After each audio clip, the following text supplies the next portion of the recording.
And summer plans, Mark? Last day of NBA Today for the summer. No, I'm going to go see Michael Eaves going to the University of Kentucky Hall of Fame. That is awesome. He's got me going to Lexington, Kentucky on my off-season. That's great. That's a very worthy reason. Ramona, anything? I'm getting away for a long weekend. Good. Love that. Beach. I can't go too far. We have two little ones, but. Udonis, I would ask you, but you're in Miami, so I feel like every day for you. Exactly. It's always vacation. It's the last day of summer for us here at NBA Today, and we have a packed show. So let's kick things off with the reigning champions, the NBA, the Thunder, of course. Shea is the reigning league MVP, but he will take on some notable former MVPs as the Thunder look to defend their title. So it's all going to start on ring night against KD, the first Thunder player to win MVP for the franchise. After that, SGA will square off with James Harden and the Clippers on November 4th. Harden, of course, became MVP after being traded away from the Thunder, and James is the last American-born player to win the award way back in 2018. We've got a treat on November 11th, 11/11, baby, make a wish. That's when we'll see SGA and the Thunder take on Steph Curry and the Warriors.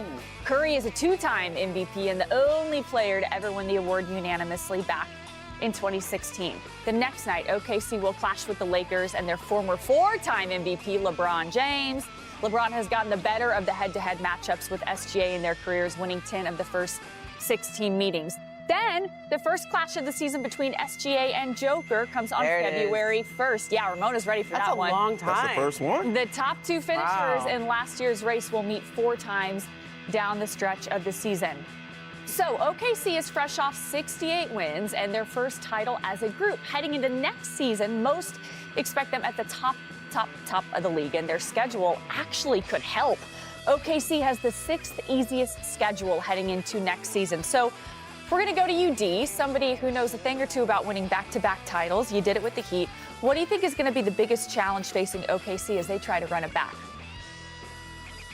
I think this team is mature beyond their years. They've shown that in the past, so I think they'll be ready when they step into arenas and they'll be prepared. But I think what they're going to get from other teams is going to be different. Every single team in the NBA is going to be gunning for you. Every single night you walk in, that is going to be the other teams, the opposing team's championship game that particular night. I just remember defending our championship, and there was so many games that we were down in the fourth quarter against, teams that weren't as good as us, that didn't have the talent that we had, didn't have the experience that we had. But there were so many games that in the fourth quarter we had to pull those games out down the stretch. I mean, I specifically remember being down 27 points going into the fourth quarter against Cleveland and having to come back and pull that game out. Every single night, you're going to get every team's best effort. So for me, I think that's going to help them in the long run because they will be battle tested throughout the whole season going into the playoffs. Hopefully they can stay healthy. But starting out the season, everybody's going to give their maximum effort when OKC comes to town.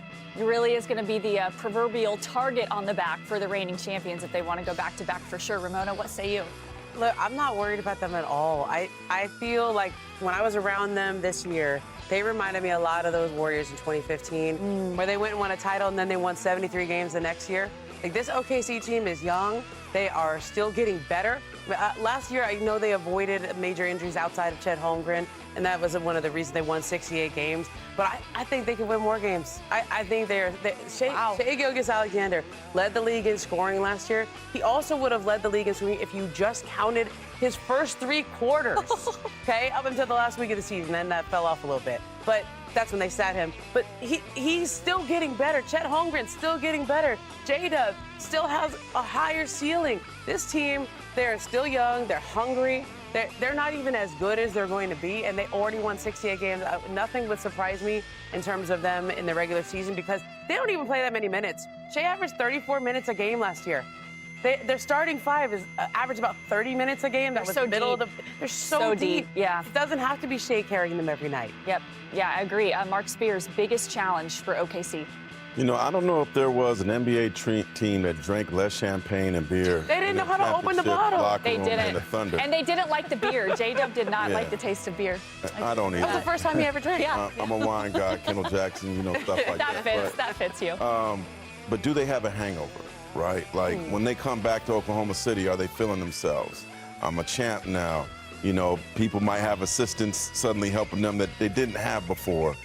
Doors are open that weren't open before. As UD said, that target is on your back. There was not a team I thought in the NBA last season that loved each other, had better camaraderie, put their arms around each other more, was less selfish than this team, right? And it all starts with SGA. And I think he's going to make sure it's right. He's a quiet leader who'll get everybody on the same page. But they had a shorter offseason, getting that ring. I mean, you can't help but feel yourself a little bit. So let's see how they come back to Oklahoma City. It'll be interesting to see for sure. All right, moving on to a team that's in a much different position, Philadelphia 76ers, where after a 24-58 season, injury questions loom large at the start of the season for their stars Joel Embiid and Paul George. Here's head coach Nick Nurse on where things stand for his all-star big man as training camp approaches.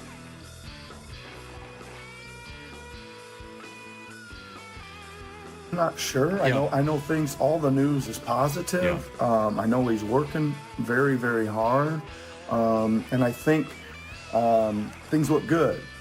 Whether he's ready for training camp or not, I think there's maybe a lot more decisions than that to make before we get there. But our main thing is that he's healthy to play and play to his near his capabilities, because he's awesome. No doubt about that. He is. When he's on the floor, any night he's out there, we got a chance to win, which is amazing. And we just want to make sure and get him healthy. So the 76ers will be one of the teams with the most back-to-back games next season.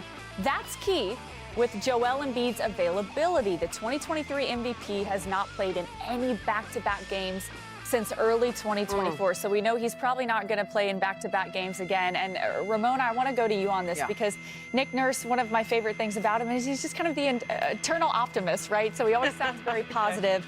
But what say you about this Philadelphia 76ers team? It seems like it's always about health with them. By the way, you want to know what their record was in back-to-backs last year? What was it? 2-13. Not good. Look, I think Nick Nurse is managing expectations there. I think everybody's been waiting to see what Joel Embiid is going to look like after he took that long layoff and then had the surgery and is coming back. There was a big, long article by ESPN about a month ago where he talked about everything he's been through in his life and his career. And we're at that point now where you don't need to talk anymore.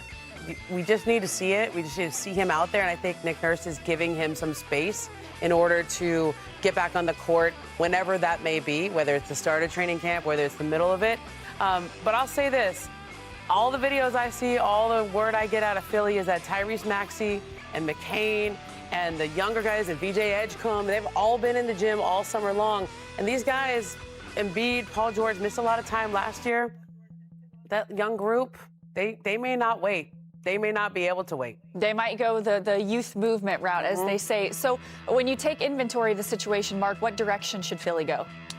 If I'm Nick Nurse, you got to lean on who's there. I just spent a lot of time over the last 2 months with Greg Oden. And when you see people that their bodies have failed them, you sadly can't count on them, even though they're extremely talented, such is the case, unfortunately, with Joel. Such is the case with PG, unfortunately. So what do, Nick Nurse? You lean on your guards. You have a wealth of guards. And I'm going to just rattle them off. Maxey, a healthy McCain, a re-signed Grimes, Rookie of the Year candidate, I'm going to call it now, VJ Edgecombe. Eric Gordon is back. Kyle Lowry, and don't forget starter Kelly Oubre. There's a riches of guards that go there, go to 3-guard lineup. I think that's their best bet to be competitive. So play fast. Yes. Yeah. All right. Coming up on NBA Today, we've got a lot to get to. You've heard about skinny Luka. But what about catching coast to coast for a deeper look? The Lakers have 34 national TV games this year, tied for the most in the league. Plenty of chances to see skinny Luka. And how about it? Catch and shoot LeBron. He posted this clip in the gym yesterday. So, Udonis, how much faith do you have in catch and shoot LeBron? I got all the faith in the world in catch and shoot LeBron. LeBron is one of the smartest basketball players in the game. He literally learns everybody's position. His skill set allows him to play everybody's position. And I remember him coming into Miami one night and dropping 40 on us when he was with the Lakers. All catch and shoot threes, and we just couldn't stop it. He got it going. So I'm all in for it. All right, over to Milwaukee. No more Damian Lillard, but the Bucks will have the 4th easiest strength of schedule.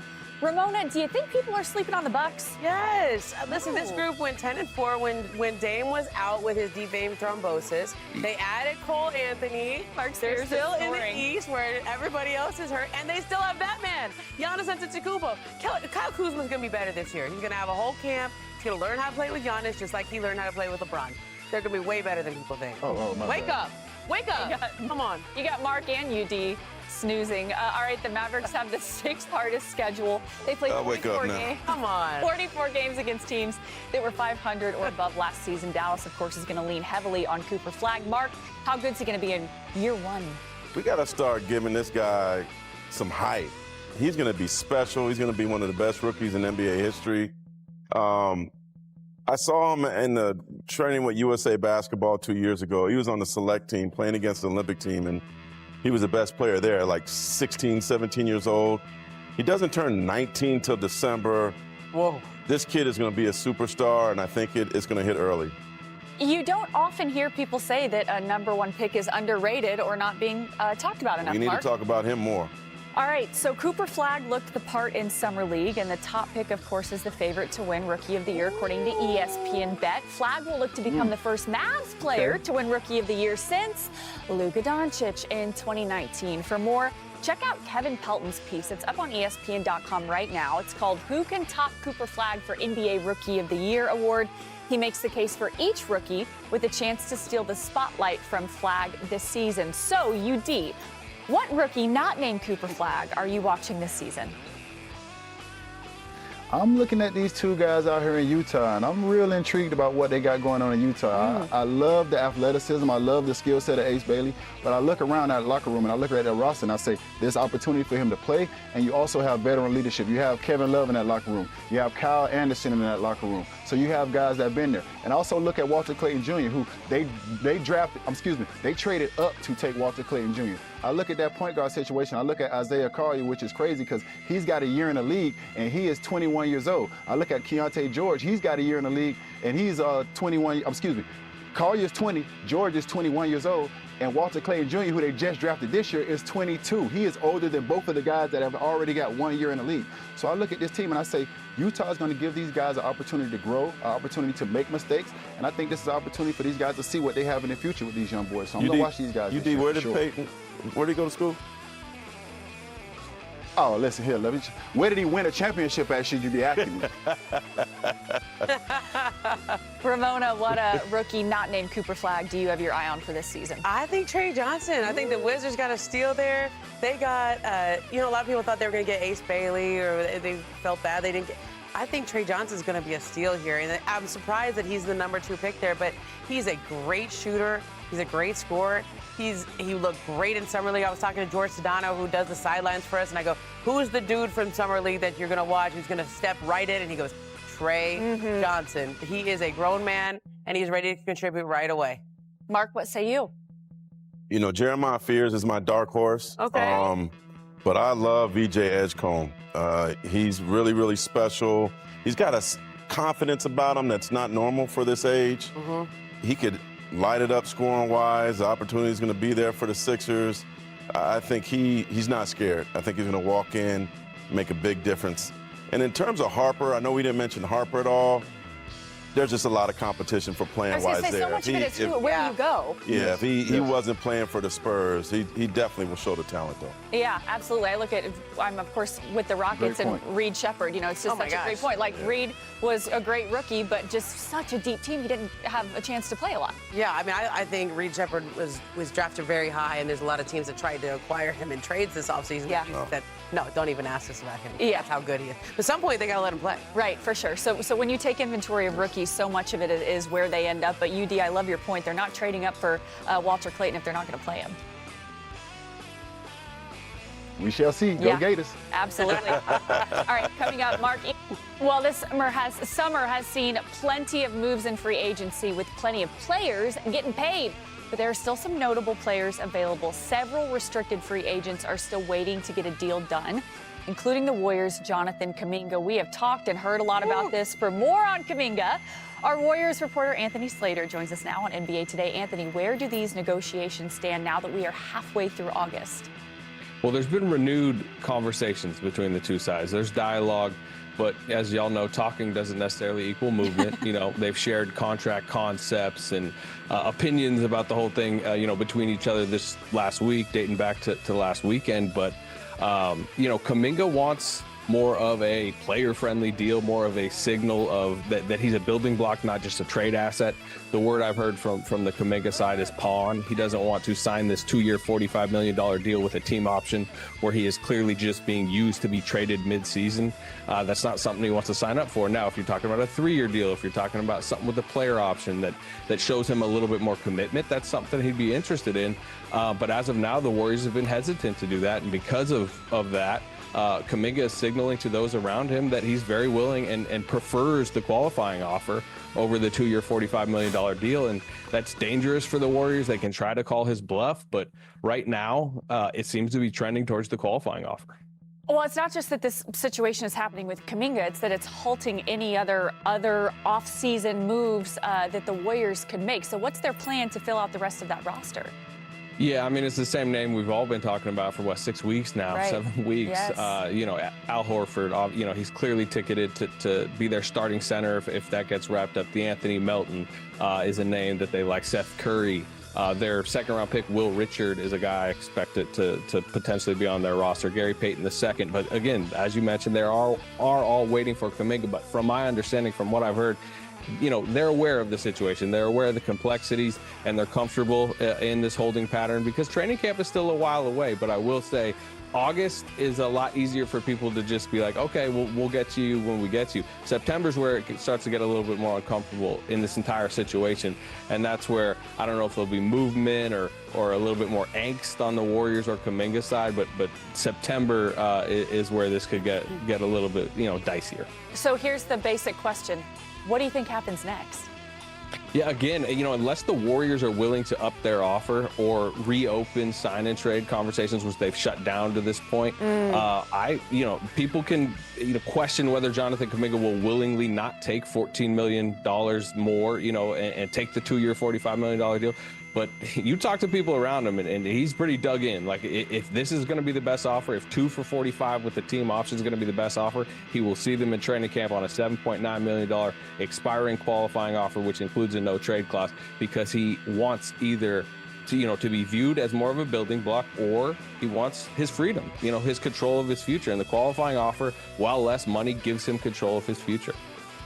Yeah, somebody's going to have to give. Thank you so much, Anthony, for the information. I'm sure we'll be seeing you again here soon. The Warriors have had a tough stretch to start the season as they are on the road for 12 of their first 18 games.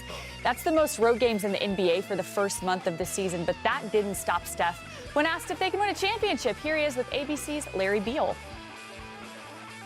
Can 3 guys over the age of 35 really contend for a championship? We're going to find out. I think we can. There's a level of know-how. I think what we did last year, it was last third of the season after the trade deadline, when we were top 3 in the league in both offense, defense, all the metrics that show we were a really good team. Obviously, we have to stay healthy, get through the regular season at a high level. But I like the identity that we have and the foundation of knowing how to play together, towards the end of last season, that we can hopefully translate to this year. So I know we're gonna get that question asked a lot because of the age, and this is something that you haven't really seen before, but that's the beautiful challenge of this game. So the lack of moves don't seem to bother Steph. He seems incredibly confident in the Warriors' ability to win yet another championship. Mark, is this situation something? Is it nothing? Is it everything, considering the fact that the Warriors have nine players on their roster right now? I'm going to say everything, and maybe I'm too close to it because I live in the Bay Area and I can't go anywhere there without somebody asking me about JK and what's going to happen. I mean, you got several people just waiting to get their deal done, several people waiting to get settled, waiting on JK. I'm hearing Dunleavy's talking to his agent on a regular basis, and, somebody's going to blink, and ultimately I feel like the Warriors are going to have to blink to get it done. It doesn't make sense to sign him to a 7.9 one-year deal because you need the asset, and I think JK and his people know that. But also JK's made $24 million in his career so far. It's a lot of money to turn down. There's a line in the movie Boomerang where you say, "Take the money, fool." I think ultimately he's going to have to take the money, not calling him a fool, but take the money. And like Paul George, you figure out the rest later. But if somebody trades for him, they trade for him because they want him. Yeah, and that hasn't happened yet. I mean, they've had great offers for Kaminga over the years. I mean, they could have had Alex Caruso on their team a couple years ago if they would have been willing to part with Jonathan Kuminga. And the thing that's hard for me, I think is nothing, because I think he's going to be on the Warriors, and the only question is how much are they paying him? I think there's an easy solution here, which is that the Warriors give him an extra year. It'll be like a 2+1 where he has a little more control over his career, a little more guaranteed money. And I do think the Warriors see him as somebody who's, if he wants to call it a building block, I don't know if I would call it that, but somebody they want around for a long time, because they have 35-year-olds on their team. And I know the owner, Joe Lacob, has told him this, that he loves Jonathan Kuminga. He's the reason that they have never included him in trades, because they see the potential in him. But the question is not whether he's going to be back, but what kind of attitude is he going to have? If it is he's been spurned and he's got a bad attitude and he's going to sit on the bench, that's not going to help them. But they didn't really use him that much once they traded for Jimmy Butler. It was sort of Jimmy or Kuminga, and they went 23-7 when they traded for Jimmy towards the end of the year. So I think Steph's right. I think they can contend. So, Ramona, you say it's nothing. Mark says everything. Udonis Haslem, you say it's? I'm not going to overreact, but I think it's a little something. But I'm going to say this right now. I've been in this league a long time, and if you have Jimmy Butler's heart, you have the IQ of a Draymond Green, and you have the greatness of Steph Curry, and also the experience of Steve Kerr, then you got a chance on any given night against any team in this league. But what you don't have is the youth and athleticism that Jonathan Kuminga possesses. So they need a guy like that. If it is not Jonathan Kuminga, then another guy that can be a Swiss Army knife, that can guard multiple positions, and that can get up and down the floor and go vertical from time to time. They need a guy like that. So if it's not Kuminga, then they need another guy like that. But I'm inclined to say, like, try to make this situation work. But I'm looking around, I'm looking at the Chicago Bulls, and I'm looking at the Golden State Warriors, and I'm saying, Josh Giddey looked like a guy that could fit great over in Golden State, and Jonathan Kuminga looks like a guy that possibly could fit good in Chicago. I remember reading an article just a little while ago where Josh Giddey's father said that there was interest from Golden State in Kuminga, but OKC took him at 6, and they said that Golden State would take him at 7. So I'm just saying, this might be a solution. I'm no GM. This might be above my pay grade, guys, but this might be a solution to some people's problems. You're in the front office. Ramona. Look, I think Josh Giddey's looking for a deal that's more like $30 million a year, and the Bulls are around 20. I do think that you make a very good point, UD, that he would fit the way the Warriors play. He's a smart player. He moves the ball. He would fit really well into that offense, and he's tall, and he gives them some size. You can play him as a defensive 5 if you want with Josh Giddey, even though he's a point guard. So I think he would fit very well there, but I don't know if they're going to meet his price point either, because they obviously are restricted in what they can pay him based on the other salaries they have for their vets. Well, whatever they do, it's going to be on national television a lot. The Warriors have 34 national TV games. Not a big change from last year. Here's a look at the biggest changes of national TV games compared to last year. The Pistons and Thunder are among the biggest risers, and the Suns are the biggest faller. Ramona, which team will be your league pass squad for the season? The team that you're, like, really excited to see. You're setting your DVR to them. Listen, we have not talked enough about Victor Wembanyama coming back and the San Antonio Spurs. They have an amazing squad, this young team now. I think they're going to miss Chris Paul a little bit, but I'm excited to see De'Aaron Fox running the break with that guy out there. And having him back and healthy in this league, that was a scary situation he had last year with the blood clots, but he is just scratching the surface. And Victor, in 5 years, I don't know if anyone can wrap their head around how good he's going to be. Yeah. Mark, who's your league pass team?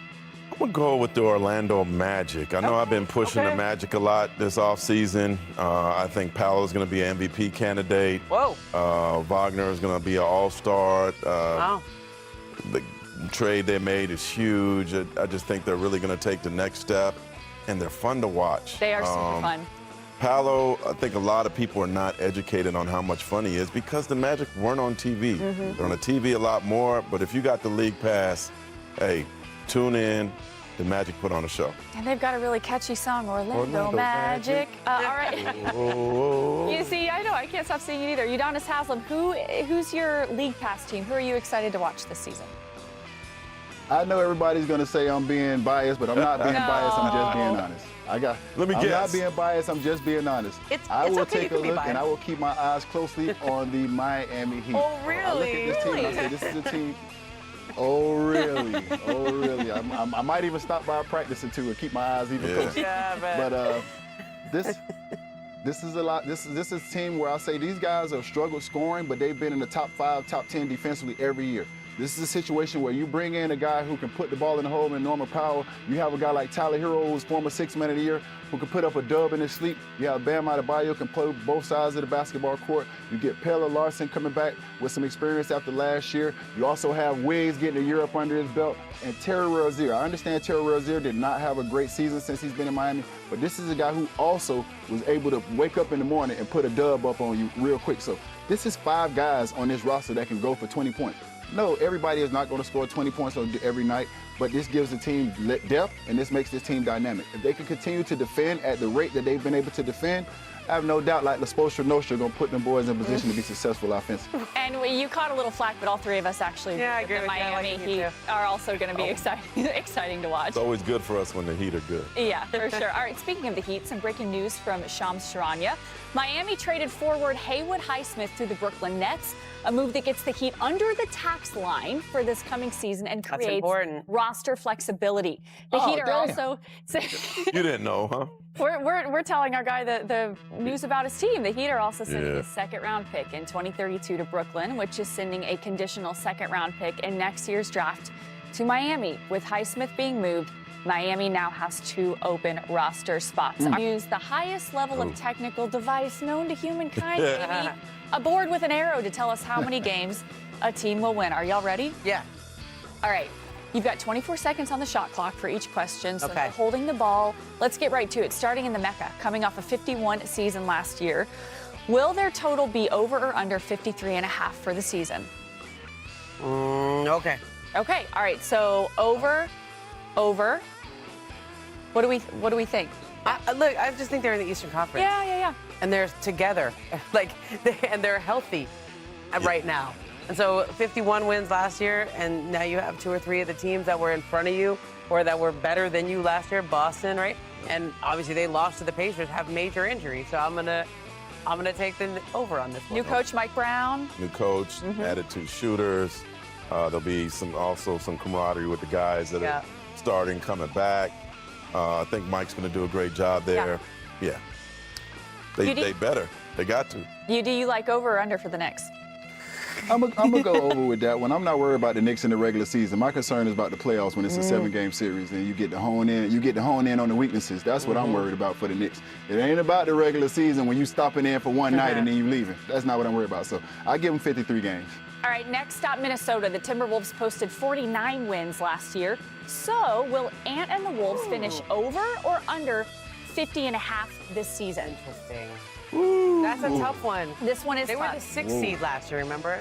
Then they were a little, they came on strong once Julius Randle came back. Yes. But That's I'm tough. gonna say, You're going to go under? I went a little under. Mark Spears? Just because of the Western Conference. Yeah, but the Western Conference is a bloodbath. Is push? Like, I think It's about right. It's I think about push. right.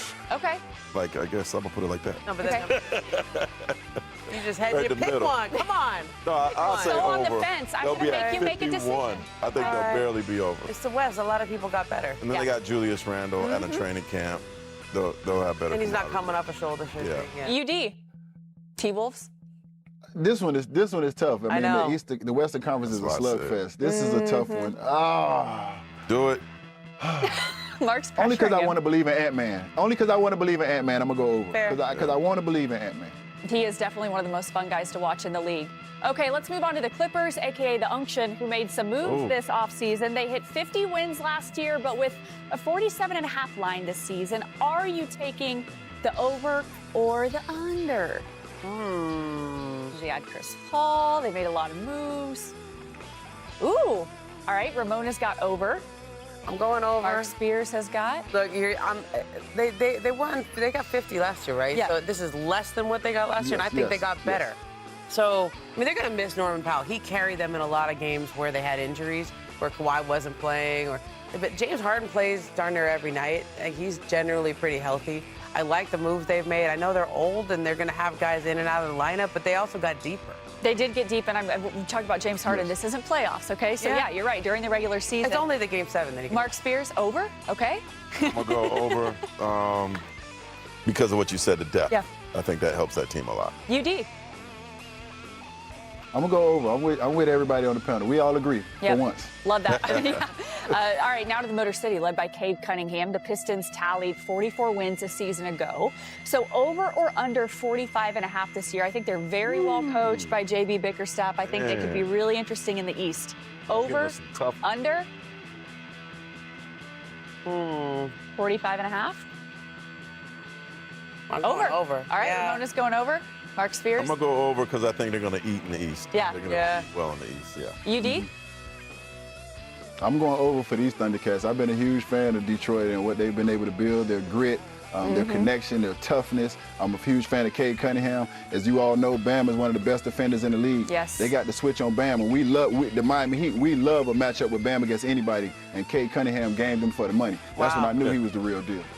It's a great point. All right, while the Celtics stormed to 61 wins last season, they will be without Jason Tatum this year. This season's line is 43.5. So for the Boston Celtics, over or under 43.5 wins, 2025-2026 NBA season. Ooh, We were pretty quick with this one. Yeah, I was going to say, Ramona, just so everybody knows, That's a Ramona sucker had it bet. up quickly. Under. I think they're going to make sure they get under that. Yeah. Ooh, I yeah. mean, it's a really good draft Good next draft year. class. UD? For sure under. Yeah. Hey, listen, I don't want to use the word tank because obviously I understand. But the you Boston did use Celtics it. seem like the Miami Heat. I don't want to use the word tank, but what I will say is we're going to be very cautious about what we put out there this year and make sure that we keep our team together, we keep guys healthy, and 2 years from now when we get Jason Tatum back, it's going to look more like the very Boston good Celtics draft that we next all year. accustomed to. Yeah, all right, let's move on to, in case you missed it, a promising step forward for Tyrese Halliburton.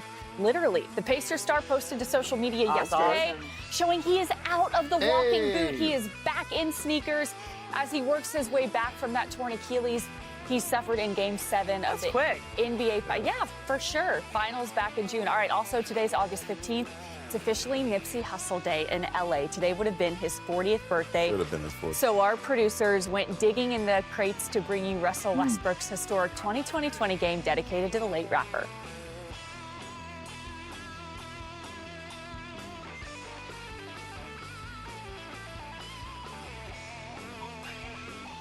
The alley-oop to Adam. That's nice. That's nice. Oh, Russell Westbrook to the basket. 20 points, 20 rebounds, and 21 assists. He said that's for his guy, Nipsey Hussle. That's for Nipsey, man. 20 plus 20.